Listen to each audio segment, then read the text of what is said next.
Good morning student. Shri कन्या primary school में आप सबનું સ્વાગત છે। ધોરણ 8 વિષય કમ્પ્યુટર પરિચય ચેપ્ટર પહેલા લેક્ચરમાં આપણે જોયું હતું કમ્પ્યુટરના ફાયદા છે, તેમના સીપીયુના ઘટકો। હવે આપણે જોશું સ્ટોરેજ યુનિટ। તમે જાણો છો તેમ કમ્પ્યુટર તેની મેમરીમાં વિપુલ પ્રમાણમાં ડેટાનો સંગ્રહ કરે છે। બધા જ પ્રોગ્રામ ડેટાનો સંગ્રહ અને કમ્પ્યુટરની મેમરીમાં કરે છે। આપણે કમ્પ્યુટરમાં કાંઈ પણ ડેટા નાખીએ છીએ તે તેની મેમરીમાં સેવ થાય છે અને બધું તેની અંદર સંગ્રહ કરે છે। કમ્પ્યુટર મેમરીના બે પ્રકાર છે, પહેલું પ્રાઇમરી મેમરી અને બીજું સેકન્ડરી મેમરી। પ્રાઇમરી મેમરી કમ્પ્યુટરની મેઇન મેમરી તરીકે પણ જાણીતી છે। કમ્પ્યુટરની પ્રાઇમરી મેમરી અસંખ્ય સેલ્સની બનેલી છે। દરેક સેલમાં માહિતીનો એક અંશ હોય છે। દરેક સેલને એક સંખ્યા વડે ઓળખવામાં આવે છે અને તે દરેક સેલનું એડ્રેસ કહેવાય છે। સેલ એડ્રેસ જે તે સેલનો નિર્દેશ કરે છે। સેલમાં રહેલી માહિતી અને સેલ એડ્રેસ બંને અલગ હોય છે। આથી કોઈ ચોક્કસ સેલમાં તમારે માહિતી સ્ટોર કરવી હોય તો સેલનું એડ્રેસ તેમાં સ્ટોર કરવાની માહિતી આપવી અનિવાર્ય છે। આ જ પ્રમાણે સેલમાંથી માહિતી મેળવવા માટે સેલનું એડ્રેસ જણાવવું જરૂરી છે। આપણે જોયું તેમ કમ્પ્યુટરની પ્રાઇમરી મેમરી છે તે મેઇન મેમરી તરીકે ઓળખાય છે અને તેમાં અસંખ્ય ડેટા હોય છે। જો તમારે કોઈ ડેટાને કમ્પ્યુટરમાં સેવ કરવો હોય તો પહેલાં તેને કઈ ડ્રાઈવમાં સેવ કરવો છે તેનું એડ્રેસ નાખવું જરૂરી છે। એવી જ રીતે પ્રાઇમરી મેમરીના બે પ્રકાર છે, રેમ અને રોમ। રેમ એટલે રેન્ડમ એક્સેસ મેમરી। રેમમાં માહિતી ઇલેક્ટ્રિકલ પલ્સના રૂપમાં સંગ્રહાય છે। રેમમાં જે કાંઈ સંગ્રહાયું છે તે કમ્પ્યુટરમાંનો વીજ પ્રવાહ ચાલુ રહે ત્યાં જ સુધી સંગ્રહાય છે। જેમ કે આપણે રેમમાં કોઈ પણ માહિતી નાખીએ તો તે આપણે કમ્પ્યુટર ચાલુ હોય ત્યાં સુધીની જ માહિતી રહે છે। જો અચાનક લાઇટ વહી જાય તો કમ્પ્યુટરની સ્વિચ બંધ કરો તો રેમમાં આપણે જે પણ ડેટા નાખ્યો છે તે ઉડી જાય છે અને તે સેવ થતો નથી। રેમમાં બીટ્સના ઉપયોગ દ્વારા માહિતીનો સંગ્રહ થાય છે। બીટ એ બાઇનરી ડિજિટ છે, તે 0 અથવા 1 હોઈ શકે। 8 બિટ્સના સમૂહને બાઇટ કહે છે। જેમ કે 1 થી 8 હોય સંખ્યા તો એને બાઇટ કહે છે। બીજું રોમ એટલે રીડ ઓનલી મેમરી। કમ્પ્યુટર ચલાવવા માટે મદદરૂપ થતા બધા જ પ્રોગ્રામ અને સોફ્ટવેર રોમમાં સંગ્રહાય છે। આપણે કમ્પ્યુટરમાં બધા જ સોફ્ટવેર હોય છે, જેમ કે માઇક્રોસોફ્ટ એક્સેલ, વર્ડ, નોટપેડ, પછી છે પેઇન્ટ, એવા બધા સોફ્ટવેર છે એ રોમમાં સંગ્રહાય છે, એટલે કે એ બધા રોમમાં હોય છે। રોમમાં સંગ્રહ થયેલી માહિતી માત્ર વાંચી શકાય છે, બદલી શકાતી નથી। એટલે આપણે સોફ્ટવેર એકવાર કમ્પ્યુટરમાં ઇન્સ્ટોલ કરી દીધો, એકવાર નાખી દીધો, પછી તે એમાં કંઈ ફેરફાર થઈ શકતો નથી। તમે કમ્પ્યુટરની સ્વિચ ઓફ કરો છો ત્યારે પણ આ મેમરી ઉડી જતી નથી। એટલે કે આપણે કમ્પ્યુટર બંધ કરી દઈએ ત્યારે પેઇન્ટ છે, માઇક્રોસોફ્ટ વર્ડ છે, એક્સેલ છે, પાવર પોઈન્ટ છે, એ કાંઈ ઉડી જતું નથી। એ સ્થાયી મેમરી છે, એટલે એમાં ને એમાં તેમને તેમ રહે છે। પછી બીજું છે secondary memory. Secondary memory external memory તરીકે પણ જાણીતી છે। તમે જાણો છો તેમ રેમ એ અસ્થાયી મેમરી છે, કમ્પ્યુટર બંધ કરતાં તે ઉડી જાય છે। હવે કેટલીક માહિતીનો કાયમી સંગ્રહ કરવાની તમને જરૂર છે। આવી માહિતીનો સંગ્રહ સેકન્ડરી મેમરીમાં થઈ શકે। સેકન્ડરી મેમરી સંગ્રહ કરેલી માહિતીને ભૂંસી શકાય છે અથવા કેટલીક નવી માહિતી ઉમેરી શકાય છે અથવા લખી શકાય છે। એટલે કમ્પ્યુટરની સેકન્ડરી મેમરી એક્સટર્નલ મેમરી તરીકે ઓળખાય છે અને કમ્પ્યુટરની પ્રાઇમરી મેમરી છે એ મેઇન મેમરી તરીકે ઓળખાય છે। કમ્પ્યુટર બંધ થાય તો તે ઉડી જાય છે, આપણે કેટલીક માહિતી છે તેને કાયમી રાખવાની જરૂર પડે તો તે સેકન્ડરી મેમરીમાં સેવ થાય છે અને તેને બદલી પણ શકાય છે। એવી જ રીતે સેકન્ડરી મેમરીમાં 4 પ્રકારના સ્ટોરેજ ડિવાઇસીસનો ઉપયોગ થાય છે। પહેલું છે હાર્ડ ડિસ્ક, બીજું સીડી, ત્રીજું ડીવીડી અને ચોથું છે યુએસબી ફ્લેશ ડ્રાઈવ। પહેલું જોઈએ હાર્ડ ડિસ્ક। હાર્ડ ડિસ્ક એ નાની ચુંબકીય ડિસ્ક છે, તેને એક મજબૂત બોક્સમાં ગોઠવેલી હોય છે। આ બોક્સને હાર્ડ ડ્રાઈવ કહે છે। આ હાર્ડ ડ્રાઈવને સીપીયુ બોક્સમાં ગોઠવેલી હોય છે। કમ્પ્યુટરના સૂચન મુજબ હાર્ડ ડિસ્ક પરનું લખાણ વાંચી શકે છે અને તેના પર લખી શકે છે। આ તમે બાજુમાં જો ચિત્ર જોઈ રહ્યા છો તે હાર્ડ ડિસ્કનું છે। હાર્ડ ડિસ્ક ક્યાં હોય છે તો કે સીપીયુની અંદર ગોઠવેલી હોય છે। હાર્ડ ડ્રાઈવમાં સીપીયુમાં ગોઠવેલી હોય છે અને એના ઉપર આપણે જે કાંઈ કમ્પ્યુટરમાં સેવ કરી છે તે બધું હાર્ડ ડિસ્કમાં સ્ટોર થાય છે। હાર્ડ ડિસ્ક તેના ચુંબકીય ક્ષેત્રમાં બધી જ માહિતીનો સંગ્રહ કરે છે। આ હાર્ડ ડિસ્કમાં તમે જોઈ શકો છો અહીંયા લખાતું અને વચાતું આ હેડ છે, પછી આ સીપીયુ કનેક્શન છે, એ જ રીતે અહીં ફરવાની દિશા છે, આ છે તે ગોળ ફરે છે. હાર્ડ ડિસ્કને સ્ટોરેજ ડિવાઇસ કહે છે, તેને સીપીયુની બહાર કાઢી શકાતી નથી. હાર્ડ ડિસ્ક ફ્લોપી ડિસ્ક કરતાં વધારે ઝડપી હોય છે, તેની સંગ્રહ કરવાની ક્ષમતા ખૂબ વધારે હોય છે અને ફ્લોપી ડિસ્ક કરતાં તે ખૂબ વધારે માહિતીનો સંગ્રહ કરે છે. હવે બીજું જોઈએ સીડી. સીડી તો તમે બધા જોઈએ જશે, ગોળ સીડી આવે છે, એને કોમ્પેક્ટ ડિસ્ક કહેવાય છે. ડેટા વાંચવા લખવા માટે સીડીનો ઉપયોગ થાય છે. સીડી પર ડેટા લખવા વાંચવા માટે કમ્પ્યુટરમાં વિશેષ સીડી ડ્રાઈવ બેસાડેલું હોય છે. સીડીના 3 પ્રકારની હોય છે. પેલું છે CD ROM, compact disc, read only memory. તેમાં માત્ર ડેટા વાંચી શકો છો અથવા સામગ્રી એટલે કે સંગીત, ગીતો વગેરે સાંભળી શકો છો. આવી સીડીમાં ડેટામાં કોઈ પ્રકારના ફેરફાર થઈ શકતા નથી. સીડીમાં તમે જે એકવાર સેવ કરી લીધું છે, જેમ કે સંગીત છે, ગીતો છે, એ બધું તમે સાંભળી શકો છો, પછી એમાં કાંઈ ફેરફાર થઈ શકતા નથી. બીજું છે સીડીઆર, કોમ્પેક્ટ ડિસ્ક રેકોર્ડેબલ. આ કોરી ડિસ્ક હોય છે, તેના ઉપર તમે એકવાર ડેટા સેવ કરો છો અને તેના પર ડેટા લખવા અને સેવ કરવા માટે તમને વિશેષ સીડી રો એટલે કે ડ્રાઈવની જરૂર પડે છે. સીડી હોય છે તે ખાલી સીડી હોય છે, તેની અંદર તમારે ડેટા સેવ કરવાનો હોય છે. ધારો કે તમે કોઈ મ્યુઝિક છે, કોઈ સોંગ છે, તે તમે એમાં સેવ કરી શકો છો અને પછી સાંભળી શકો છો. ત્રીજું છે સીડી રો, કોમ્પેક્ટ ડિસ્ક રીરાઇટેબલ. આ પ્રકારની સીડી ભૂંસી શકાય છે તેવી સીડી તરીકે જાણીતી છે. તેના પર તમે અનેકવાર ડેટા લખી અને સેવ કરી શકો છો. આ માટે તમારે વિશેષ સીડી રોની ડ્રાઈવની જરૂર પડે છે. પછી ત્રીજું છે ડીવીડી, ડિજિટલ વર્સેટાઇલ ડિસ્ક અથવા ડિજિટલ વિડીયો ડિસ્ક. ડીવીડી સારી ગુણવત્તા સાથે ઘણી વધારે ક્ષમતા ધરાવે છે. ડીવીડી અને સીડી દેખાવમાં સરખા હોય છે, પરંતુ ડીવીડીમાં સીડી કરતાં વધારે ડેટાનો સંગ્રહ કરી શકાય છે. ડીવીડીનો ડેટા જોવા માટે તમને ડીવીડી ડ્રાઈવની જરૂર પડે છે. એટલે કે તમે સીડીમાં જેટલું તમે સેવ કરી શકો છો એથી વધારે તમારે ડીવીડીમાં સ્ટોર થઈ શકે છે અને એની સંગ્રહ શક્તિ પણ વધુ છે. સીડીની જેમ ડીવીડીના પણ 3 પ્રકાર છે. પેલું ડીવીડી રોમ. આ ડીવીડી ડેટા તમે ફક્ત જોઈ શકો છો, પણ ડેટામાં તેના કોઈ ફેરફાર કરી શકતા નથી. બીજું ડીવીડી આર, તે કોરી ડીવીડી છે. જેમ સીડીઆર કોરી ડીવીડી હતી એમ ડીવીડી આર પણ કોરી ડીવીડી છે. વિશેષ ડીવીડી રો ડ્રાઈવની મદદથી તમે આ ડીવીડીમાં ડેટાનો સંગ્રહ કરી શકો છો. ત્રીજું છે ડીવીડી રો. આ ડીવીડી સીડી જેવી જ છે.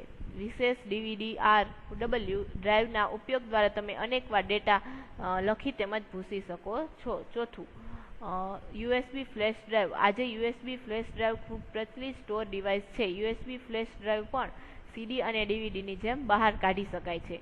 તેમાં અનેકવાર ડેટા સંગ્રહી શકાય છે. યુએસબી ફ્લેશ ડ્રાઈવ સીડી અને ડીવીડી કરતાં ઘણું નાનું હોવા છતાં ઘણું વધારે ઝડપી છે અને એનો ડેટા સંગ્રહ પણ વધારે કરી શકે છે. તેનું વજન 30 ગ્રામ કરતાં ઓછું છે અને સંગ્રહ ક્ષમતા 265 ગીગાબાઇટ એટલે કે 265 જીબી સુધીનો ડેટા તમે તેમાં સ્ટોર કરી શકો છો. હવે જોઈએ કમ્પ્યુટરના ફાયદા. જીવનમાં લગભગ બધા ક્ષેત્રોમાં કમ્પ્યુટરનો ઉપયોગ થાય છે. કામને વધારે ઝડપી અને વધારે ચોકસાઈથી કરવા માટે તે મનુષ્યને મદદ કરે છે. ક્ષમતામાં કોઈ જ ઘટાડા વગર કમ્પ્યુટર સતત કામ કરી શકે છે. લખવા, વાંચવા, ચિત્રો દોરવા, સંગીત સાંભળવા, ચલચિત્રો જોવા, બીજા ઘણા બધા કામો માટે કમ્પ્યુટરનો ઉપયોગ થાય છે. કમ્પ્યુટર આપણને કેવી રીતે ઉપયોગી છે તે જોઈએ. હવે આપણે જોઈએ છે કમ્પ્યુટર બધા જ ક્ષેત્રોમાં ઉપયોગ થાય છે અને એનું કામ કરવાની સ્પીડ વધુ છે અને ચોકસાઈપૂર્વક કામ કરે છે અને કમ્પ્યુટર સતત કામ કરી શકે છે. આમ માણસની જેમ થાકી નથી જતું.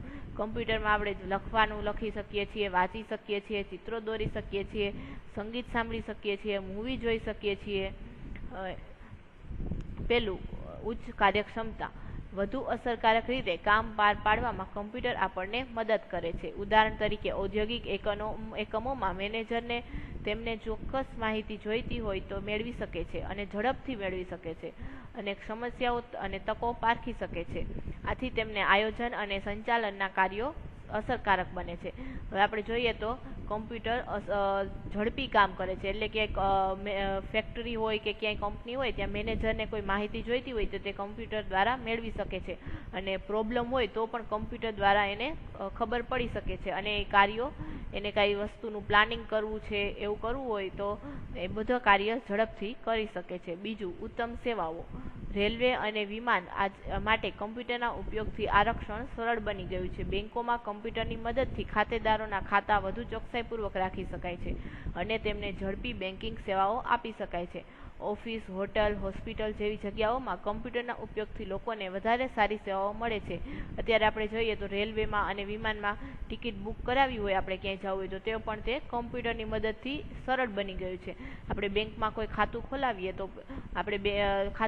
તો તે ઝડપથી અને ચોકસાઈપૂર્વક ઝડપથી કામ થાય છે. કંઈ ચોપડામાં કંઈ લખવાની જરૂર રહેતી નથી, કમ્પ્યુટરની મદદથી તેમાં જ બધું ડેટાનો સંગ્રહ થાય છે, ડેટા માહિતી મળે છે અને ખાતું કમ્પ્યુટર દ્વારા જ ખુલી જાય છે, અને બેંકનું કામ પણ ઝડપથી થઈ જાય છે. અને અન્ય જગ્યાએ જેમ કે ઓફિસમાં પણ કમ્પ્યુટરનો જ ઉપયોગ કરવામાં આવે છે. હોટલમાં, હોસ્પિટલમાં, હોટલ અને હોસ્પિટલના બિલ બનાવવામાં પણ કમ્પ્યુટરનો ઉપયોગ થાય છે. ત્રીજું, શિક્ષણ. શાળા, કોલેજો અને શૈક્ષણિક સંસ્થાઓમાં કમ્પ્યુટરનો વ્યાપક ઉપયોગ થાય છે. બધા જ વિષયો શીખવવા માટે વિવિધ શૈક્ષણિક સોફ્ટવેર ઉપલબ્ધ છે. કમ્પ્યુટરની મદદથી શિક્ષણ સરળ અને ઝડપી જ નહીં, આનંદદાયક પણ બને છે. અત્યારે આપણે જોઈએ તો ઓનલાઈન ક્લાસીસમાં પણ કમ્પ્યુટરનો ઉપયોગ થાય છે બધા જ વિષયો શીખવવા માટે. એટલે કે તમે બધા એપમાં ઝૂમ છે, માઇક્રોસોફ્ટ ટીમ્સ છે, તે બધા કમ્પ્યુટર દ્વારા ચાલે છે, અને કમ્પ્યુટરની મદદથી સરળ અને ઝડપી જ નહીં પણ શિક્ષકોને અને વિદ્યાર્થીઓને પણ મજા આવે છે. ચોથું, મનોરંજન. સંગીત સાંભળવા, ચલચિત્રો જોવા, કાર્ટૂનો જોવા, રમતો રમવા માટે પણ કમ્પ્યુટરનો ઉપયોગ થાય છે.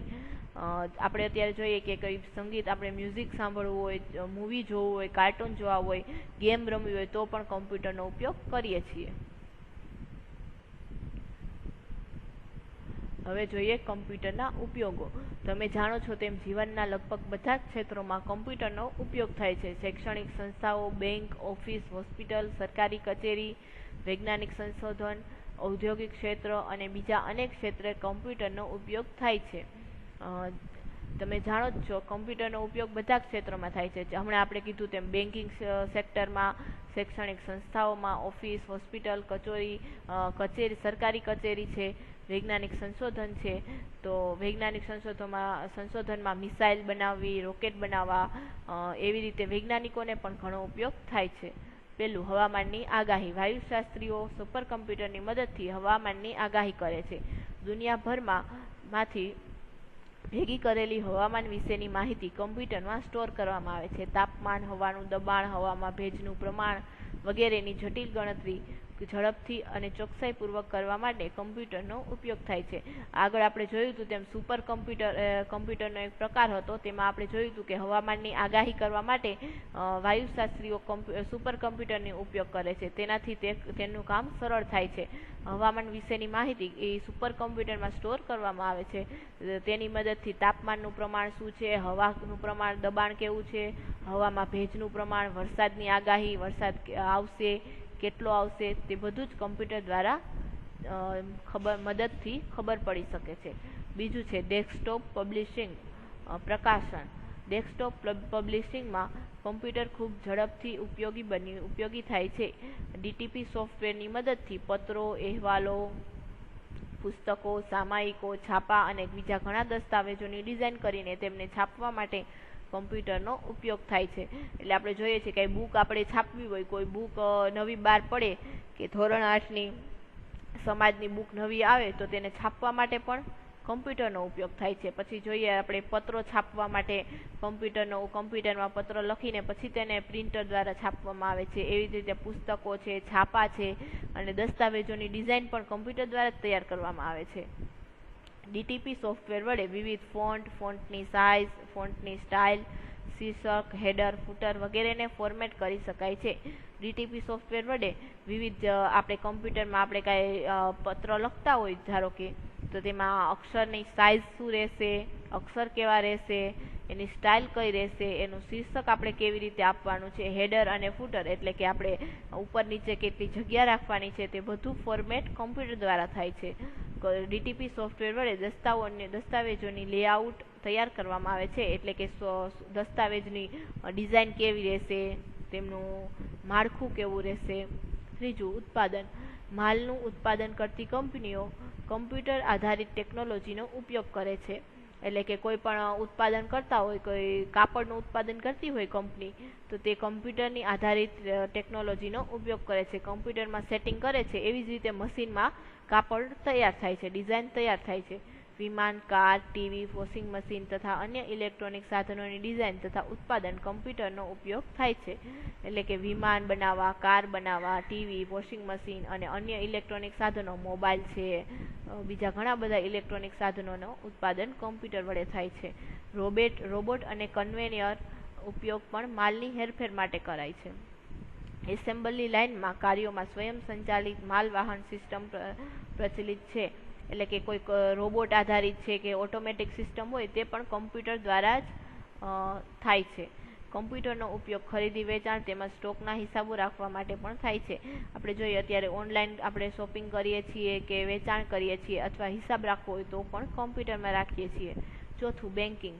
બેંકમાં કમ્પ્યુટરનો ઉપયોગ ઓનલાઈન બેન્કિંગ, ખાતાની જાળવણી, સ્ટેટમેન્ટ તૈયાર કરવા, વ્યાજની ગણતરી કરવી, લેમુકનો હિસાબ રાખવા વગેરે કામ માટે થાય છે. એટલે અત્યારે આપણે જોઈએ કમ્પ્યુટરમાં ઓનલાઈન બેન્કિંગ એટલે આપણે ઓનલાઈન કોઈને ગૂગલ પેથી, ફોન પેથી આપણે પેમેન્ટ કરીએ. પછી ખાતાની જાળવણી એટલે આપણા ખાતામાં આપણે કેટલા રૂપિયા ઉપાડ્યા છે, કેટલા આપણે મૂક્યા છે. પછી એનું સ્ટેટમેન્ટ તૈયાર થાય કે આપણે કેટલું વ્યાજ મળ્યું છે, આટલા ઉપર આપણે કેટલા આપણે ખાતામાંથી પૈસા કપાણા છે. એવી રીતે લેમુકના હિસાબો રાખવા માટે પણ કમ્પ્યુટરનો ઉપયોગ થાય છે. એટીએમ ઓટોમેટેડ ટેલર મશીન દ્વારા સુવિધા દ્વારા ખાતેદારો બેંક બંધ થયા પછી પણ પૈસા ઉપાડી શકે છે. આપણે એટીએમ જોયું જ હશે, આપણે બેંકમાં જે પૈસા હોય ખાતામાં એને આપણે બેંક બંધ થયા પછી પણ રાતે પણ આપણે એટીએમ કાર્ડ દ્વારા ઉપાડી શકીએ છીએ. એ પણ કમ્પ્યુટરની મદદથી થાય છે. પાંચમું, એરપોર્ટ. એરપોર્ટ પર ટિકિટના આરક્ષણ તથા ટિકિટ રદ કરવા માટે પણ કમ્પ્યુટરનો ઉપયોગ થાય છે. એરપોર્ટ પર ફ્લાઇટના આવવા જવાના સમયની માહિતી પણ કમ્પ્યુટર પર દર્શાવાય છે. વિમાન ચાલકો ઉડાન અથવા ઉડ્ડયન તથા ઉતરાણ માટે પણ કમ્પ્યુટરનો ઉપયોગ થાય છે.